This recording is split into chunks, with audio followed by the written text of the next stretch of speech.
Fitting a Rip Tape Shoe. At Startrite, we recognise that children's feet are unique. So to be confident that the shoes we've delivered will provide lasting comfort and support for delicate growing feet, we've devised an expert fitting guide that's really easy to use. Here's what you do. When the shoes arrive, take them out of the box and make sure you remove any packing material. Undo the Rip Tape fastener and make the opening to the shoe as wide as possible. Now, when your child is sitting comfortably, guide their foot into the shoe. A slight twisting action may help, but the shoe should go on naturally and easily. Pull the Rip Tape fastening comfortably secure.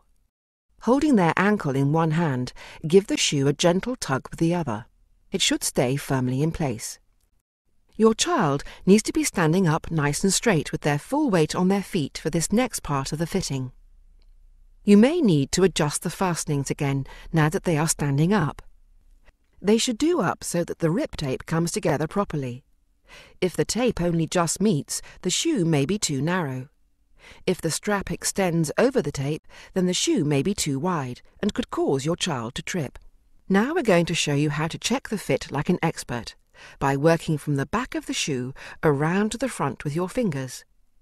Don't forget you need to check both shoes. Make sure there's no gap at the back between the shoe and the heel. Now check that the ankle bone is clearing the edge of the shoe so that it won't rub. Some of our shoes have padded collars which are designed to support the ankle without causing friction, so these will sit closer to the ankle bone than those without. The widest part of the foot, that's from the joint of the little toe across to the joint of the big toe, should be in the widest part of the shoe. Applying gentle pressure, feel along the sides of the shoe to make sure that there aren't any toes sticking out. Now rub your thumb across the top of the shoe. It's the expert way to confirm that the shoe is really the right width. You should feel the leather or fabric move with a shallow ripple effect as you push across it. If there's no give at all, the shoe isn't wide enough. But if you can push the shoe leather into a ridge, then it's too wide. Finally, the road test. Watch your child walk, making sure that the shoes do not slip.